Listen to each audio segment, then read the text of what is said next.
Messrs Tamim এন্টারপ্রাইজের পক্ষ থেকে সবাইকে জানাই আন্তরিক শুভেচ্ছা, অভিনন্দন ও ভালোবাসা। আমার প্রিয় খামারি ভাইদের উদ্দেশ্যে আজকে কিছু কথা, হয়তোবা জানি না যে কতখানি কার কাজে লাগবে। হয়তোবা মানুষ সবাই কিন্তু অজানা। হয়তোবা আমি কিছু জানি, হয়তোবা আমার উপরে যারা আছে তারা অনেক কিছু জানে, হয়তোবা তার উপরে যারা আছে তারা অনেক কিছু জানে।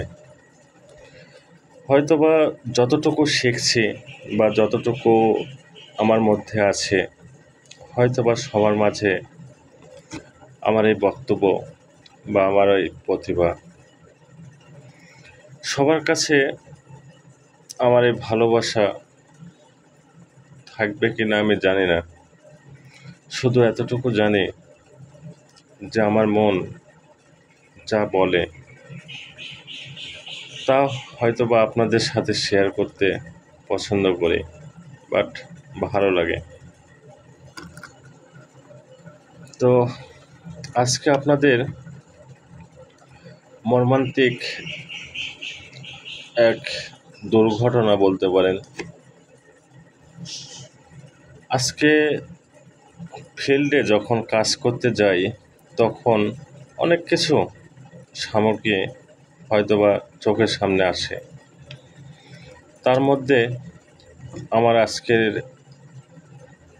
সামান্য কিছু হয়তোবা খামারে ভাইদের জন্যে হয়তোবা কারো ভালো হবে, কারো খারাপ হবে না কি জানি না।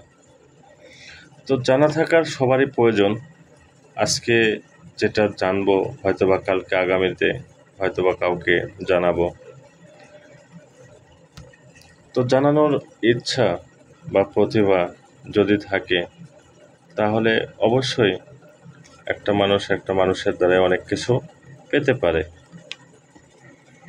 তো আজকে ল্যাম্পি স্কিন ডিজিজ এটা কি? আসলে ল্যাম্পি স্কিন ডিজিজ আমরা সাধারণত জানি এটা বসন্ত বা পক্স। তো ল্যাম্পি স্কিন ডিজিজ এলএসডি ভাইরাসের জনিত একটি চর্মরোগ যা শুধু গরু ও মহিষের ক্ষেত্রে হয়ে থাকে। সর্বপ্রথম আমার জানা মতে 1929 সালে আফ্রিকা মহাদেশে জাম্বিয়ার গবাদি পশুতে দেখা যায়। তবে এ রোগটি আফ্রিকা, মধ্যপ্রাচ্য, দক্ষিণ পূর্ব ইউরোপ, চীন, ভারত এবং বাংলাদেশ ছড়িয়ে পড়েছে। এ রোগটি সাধারণত মশা-মাছি দ্বারা সংক্রামিত হয়। রোগটি দ্রুত ছড়াতে পারে এবং এ রোগের আক্রান্তর হার 80 থেকে 90% পর্যন্ত হতে পারে এবং মৃত্যুর হার 10 থেকে 40%। তো দেখেন, মৃত্যুর হার 10 থেকে 40% আর ছড়িয়ে পড়ার লক্ষণ 80 থেকে 90%। তো এই মর্মান্তিক যে একটা গরুর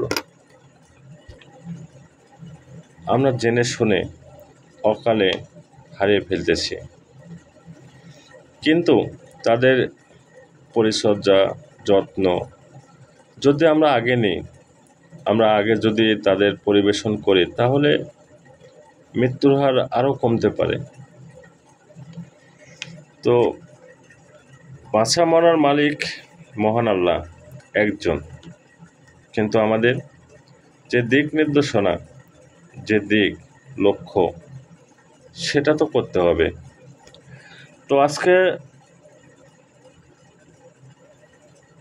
মশামাছি মাধ্যমে যে রোগটি দ্রুত পানিতে ছড়ায় এবং পানির অনেক যন্ত্রণা, ব্যথা, কারণ নাক দিয়ে পানি পড়ে, তারপর আপনার লালা ঝরে, আক্রান্ত পানির অনেক ব্যথা অনুভূতি হয়। এবং আক্রান্ত প্রাণী এক স্থান থেকে অন্য স্থানে পরিবহনের মাধ্যমে এ রোগটি ছড়াতে পারে। তাহলে আমরা যদি এক স্থান থেকে অন্য স্থানে নিয়ে যাই, তারপরেও কিন্তু এ রোগটি ছড়াতে পারে।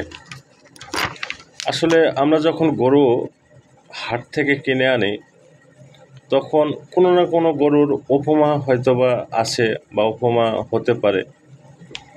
সেখান থেকে মশা আরেকটা মাছিকে বা আরেকটা গরুকে যদি বসে বা কামড় দেয়, তখন ওই ভাইরাসগুলো দ্রুত আক্রান্ত হতে পারে এবং বাসায় এসেও এই রোগটি দেখা যেতে পারে। তাহলে আক্রান্ত প্রাণীর চিকিৎসক যেগুলো আমাদের প্রাইভেট কোম্পানি আছে, সেটা হচ্ছে আপনার এসিআই কোম্পানির ভ্যাকসিন আর রফিক মেডিসিন। তো এই ভ্যাকসিন, দুইটা ভ্যাকসিন তো আমাদের একমি নতুনভাবে নিয়ে আসছে। তো ভ্যাকসিন তো মোটামুটি ভালো কাজ। তো ভ্যাকসিন আপনার হচ্ছে উপকারিতা হচ্ছে রোগ প্রতিরোধ বাড়ানোর জন্য, এবং এই ক্ষেত্রে অনেকটাই গরু সুস্থ হতে পারে। কারণ একটা ভ্যাকসিন দেওয়ার পর গরুকে যদি আপনার ল্যাম্পি হয়েও যায়, তাহলে আপনার নর্মাল অ্যান্টিবায়োটিক বা নর্মাল যেগুলো মেডিসিন আছে, তো মোটামুটি আপনার গরু সুস্থ হবে, এটা আশা করি। তো আপনার প্রধানত অ্যান্টিবায়োটিক এখানে প্রয়োগ করা যাবে না, কোনো সেপ্টেক্সজন মারা যাবে না। তো যদি আপনার কিছু ক্ষেত্রে যেগুলো লক্ষণ আছে, তো এই লক্ষণগুলো প্রকাশ পালে, তারপর আপনার গুটি হয়ে ফেটে গেলে, তারপর আপনারা চিকিৎসকের পরামর্শ নেবেন এবং সেই চিকিৎসা অনুযায়ী আপনার গরুকে লালন পালন করবেন। আশা করি আপনাদের এই ল্যাম্পি স্কিন ডিজিজ থেকে একটু মুক্তি হতে পারেন। তো আজকে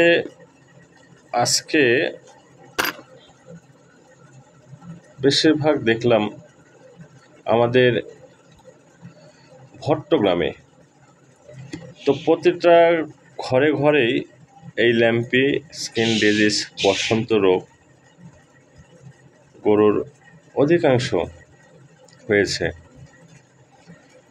তো অবহেলার কারণেই তারা কিন্তু মাত্র কিছু টাকা, মাত্র 300 টাকা, তো এই 300 টাকা একটা ভ্যাকসিন একটা গরুকে কতখানি উপকার করে বা উপকার করতে পারে, সেটা হয়তো বা যদি ভাবতো, তাহলে আজকে এই যে আপনার ল্যাম্পি স্কিন ডিজিজ, এই রোগটা অনেক ব্যয়বহুল, চিকিৎসাও ব্যয়বহুল। তো ওষুধগুলো যেভাবে দীর্ঘ সময় খাওয়াইতে হয়, একটা লং টাইম, একটা দীর্ঘ সময় যে আপনার গরুকে ওষুধ খাওয়াচ্ছেন, যত্ন নিচ্ছেন, তারপর গরুটা ঝটকে যাচ্ছে, তারপর আপনার হচ্ছে ভিটামিন মারতেছেন, কিন্তু এগুলাতে ব্যয়বহুল খরচ। আর সেটা যদি আপনি আগে থেকেই পরিচর্যা করেন, দিক নির্দেশনা রাখেন, তাহলে হয়তো বা আপনারা এই কাজগুলি থেকে রক্ষা পেতে পারেন। তো সবাই ভালো থাকবেন, সুস্থ থাকবেন, এই কামনা করে আজকের জন্যে আপনাদের কাছ থেকে চলে যাচ্ছি। তো সবার সুস্বাস্থ্য কামনা করে সবাইকে মহান আল্লাহ ভালো রাখুক, তার গরু ছাগল যতগুলো পশু আছে, পশু পাখি আছে, সবাইকে সুস্থতা দান করুক। মহান আল্লাহর কাছে প্রার্থনা জানাই। আসসালামু আলাইকুম রহমতুল্লাহি ওয়া বারাকাতুহু। কোনো কিছু ভুল হলে ক্ষমা করে দিবেন। সবাই ভালো থাকবেন।